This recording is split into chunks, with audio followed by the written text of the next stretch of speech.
The Monster Hunter series has come a long way since its inception all the way back in 2005 on the PS2.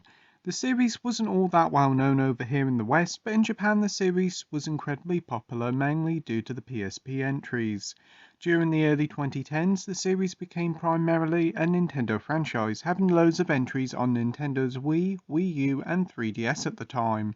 But in 2018, the series jumped to PS4 and Xbox One and saw massive success with the release of Monster Hunter World, becoming Capcom's best-selling game of all time and making Monster Hunter the hot property for gamers. And ever since then, the series has been on the up. We've seen the DLC expansions for Monster Hunter World, Monster Hunter Rise released on Switch this year, to the so-so Monster Hunter movie. But one of the most interesting things Capcom has done with the property is a 3DS game called Monster Hunter Stories. Originally releasing all the way back in 2017, Stories is a fun and welcoming spin-off for the series that sort of acts like a Pokemon-style traditional RPG.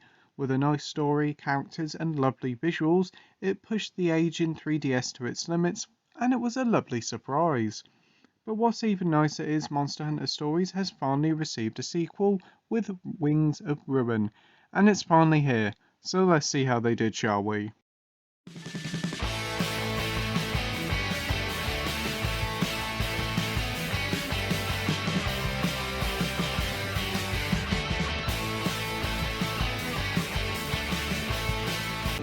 First up, I'm going to start off with the plot, and this sees you playing as a descendant of Red, the lad you played as in the first game. It sees your character bumping into this young girl called Ina, who has been entrusted to look after this egg of a legendary monster called Rathalos, which hatches to show that it's a special Rathalos, which is a prophecy which means to be the end of the world.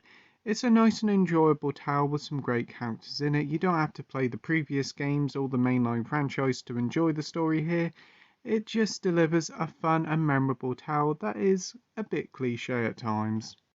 On to the gameplay now, and Monster Hunter Stories is a turn-based RPG spin-off based on the popular Capcom franchise. It sees your character, who in this game is a rider instead of a hunter, and a rider allows you to, yes you've guessed it, ride monsters, but also collect eggs and train up these little monsters to be valuable allies, similar into the lines of Pokemon. A big part of the game is collecting eggs and trying to catch all the monsties.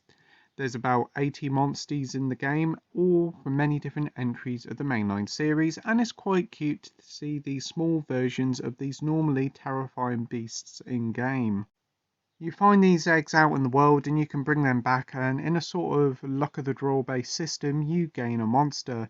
Any monster that joins your team is called a monstie, and thankfully whilst what monster you get is random, you don't feel cheated out, as duplicate monsters have different abilities and powers, and upgrading them with new skills and leveling them up is a blast.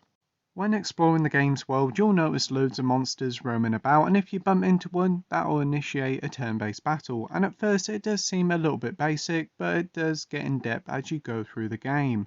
Fights play out in a rock, paper, scissors like approach, with your attacks being power, speed and technical. So power beats technical, speed beats power and technical beats speed. You normally can guess what moves need to be done thanks to the monster's behaviour or size. But as you fight bigger monsters, they will eventually become enraged and change the fighting style to keep you on your toes. Add in special attacks, the ability to change monsters and weapons mid-battle, as well as the ability to target specific parts of monsters to destroy a weak spot, and you have a decent and very enjoyable combat system. You progress through the game doing many different missions. You have your mainline missions that task you with a specific task or defeating a specific monster that ultimately helps you move the game's story forward. There's also a cornucopia amount of side quests to do, and these vary in length and type, from getting materials to defeating monsters to just helping out folks with their everyday problems. It's great stuff and there's plenty to do. As you go through the game, you'll explore new areas and towns, and in typical Monster Hunter fashion, you gain access to new shops and smithies to help you out. You can buy new items and weapons, or if you want to upgrade and create new powerful weapons and armors, you can. Whilst it's not as in-depth as other Monster Hunter games, it needn't be here, and it's all the better for it.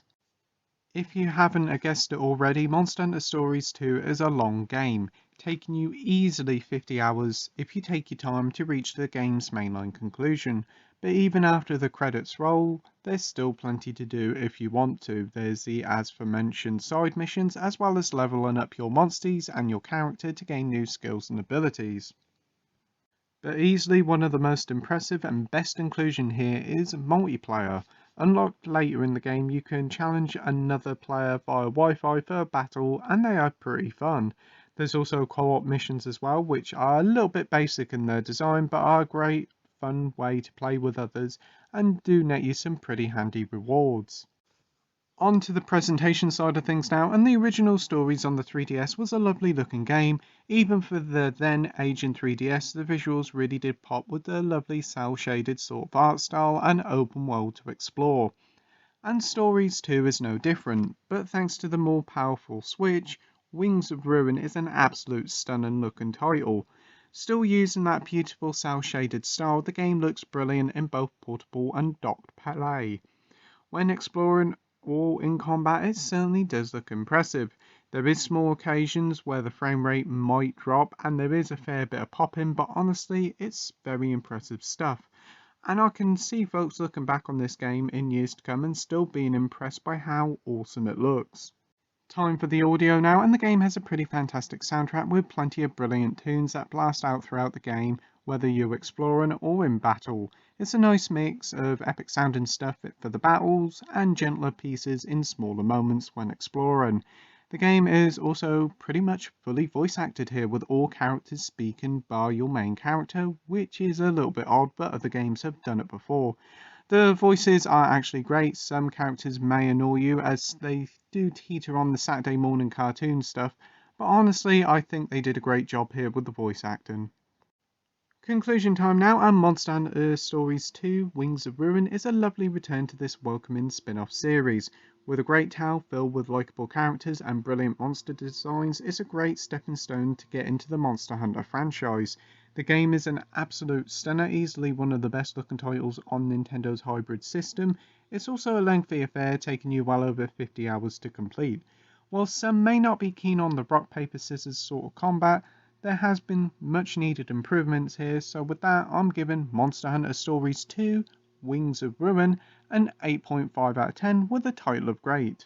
As always, thank you for watching my review. I hope you enjoyed it. If you could like and subscribe, that would be totally awesome. And as always, till next time, bye.